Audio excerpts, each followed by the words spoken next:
The moment the client said those words, "Those shares you signed years ago are still yours," the keys nearly slipped from my hand and clattered onto the wet concrete. But I didn't move. I just stood there, fingers trembling, water dripping from the hood of the car I'd been washing.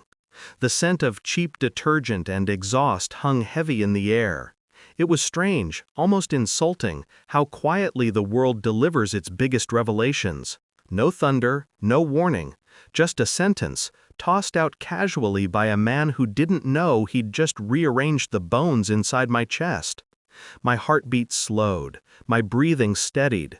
A cold clarity spread through me. Not relief, not hope, something deeper, sharper, like a blade pressing against the inside of my ribs. I looked at him. He didn't understand what he'd said. Why would he? He knew me only as the guy who washes SUVs fast, not the man who spent 10 years building a company under the illusion that loyalty was reciprocal. Not the husband who woke up one morning and learned he'd been fired from his own bloodline by the two people who shared his bed and his boardroom. "Still yours," he repeated. The words echoed. "Still mine.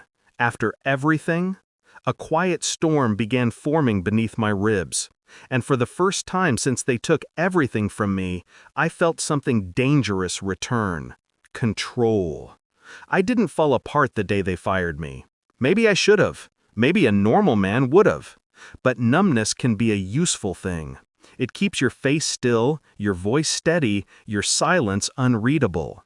My wife's expression had been too smooth when she slid the termination papers across the table. Her father leaned back like a king overseeing a beheading. Her mother didn't hide her smirk. "You were always the weak one. Weak." The word sank its teeth into me. But it wasn't the firing that fractured something inside me. It was the look my wife gave me afterward. A flicker of satisfaction, of relief, as if she'd been waiting for this moment, planning it, choosing her side long before the vote was taken. In the weeks that followed, the truth bled through in small, precise cuts. Her late-night calls that ended when I walked in. Her father's sudden confidence, too much confidence for a man who feared the company's legal structure. Her mother's new car purchased with funds that didn't exist before my removal. Every detail sharpened my suspicion. I washed cars to survive. They thought that humiliation would break me, that scrubbing dirt off strangers' bumpers would bury whatever remained of my pride. But humiliation doesn't destroy everyone. Sometimes it clarifies them, and clarity is far more dangerous than anger. I began quietly, methodically. A man with nothing is invisible, useful, unnoticed, forgettable. They stopped tracking my movements. They stopped guarding their conversations. They believed their work was done. I requested old documents from a former accountant who still trusted me. One signature caught my eye, my own. A transfer of shares I'd signed years ago, assuming they had been absorbed into the family's majority stake. They hadn't been. They were dormant, untouched, legally mine. I dug deeper. Emails, old board logs, hidden transactions. Their plan wasn't spontaneous. It was rehearsed, polished, timed.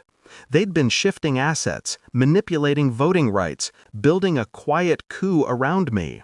And through all of it, my wife stood at the center, calm, smiling, sleeping beside me while planning how to sever me cleanly from the legacy I built. My hands never shook during the investigation. Not once. The car wash taught me something. When your body is exhausted, the mind becomes efficient, precise, dangerous. Piece by piece, the truth formed a shape. They didn't fire me out of necessity. They fired me out of greed. And greed leaves fingerprints. When the final valuation came in, $5.7 billion, I sat on a plastic stool behind the car wash and stared at the numbers until they blurred. Then they sharpened again. My shares, my value, my leverage. I didn't call her. I didn't storm into her parents' house. I simply walked into the boardroom the next morning, documents tucked under my arm, sweat from the morning shift still clinging to my shirt. She looked up, startled. Her father froze. Her mother's smile faltered. I placed the file on the table. No words, just paper. Proof. Her eyes moved across the valuation, widening with each line. Color drained from her face. Her father whispered something under his breath.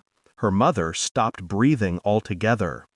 I remained still, cold, calm, unreachable. I wasn't fired, I finally said.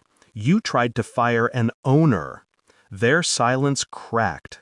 I watched fear crawl up their spines like ivy. I handed them the reinstatement letter I'd already filed. A board meeting was scheduled, voting rights restored, control shifting back, quietly, legally, permanently. My wife whispered my name as if it could undo the truth. I didn't look at her.